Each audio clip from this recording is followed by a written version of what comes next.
Thanks, Kyla, very much.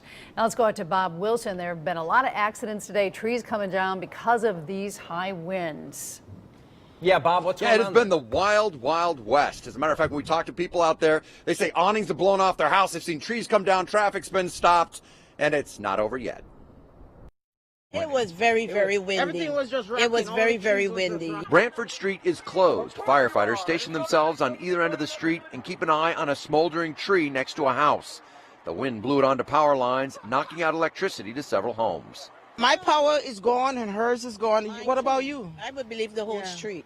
Power is out on the whole street. Or is it? Cut it and then they leave the limb in the tree.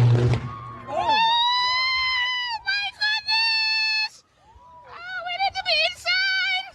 All right, well, after that, we'll let you go. Right in front of my house. Well, that right there is a perfect example of what police have been saying. If you run across down power lines or anything that looks suspicious, stay away. Because they say even though the power's out in your house, the lines can still be hot, as you saw there. She said she had no power in her house, and yet there were still sparks and a lot of power still left. They say stay away, call 911, and stay in the house.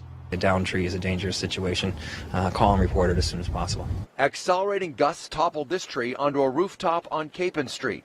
And police had to close Farmington Avenue for more than an hour after a rotten trunk let go, blocking traffic. At the height of the frenzy, more than 1,600 people were without power, and it wasn't limited to Hartford.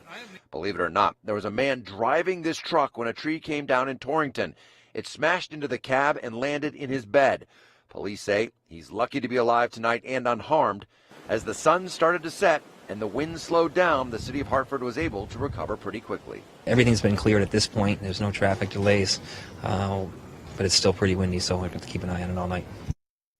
And it's called gusts for a reason. We're expecting them to kick back up through the night, and they can hit really quickly. One powerful gust do a lot of damage, so it's still be careful when you're out there. I'm Bob Wilson reporting live in Hartford, News 8.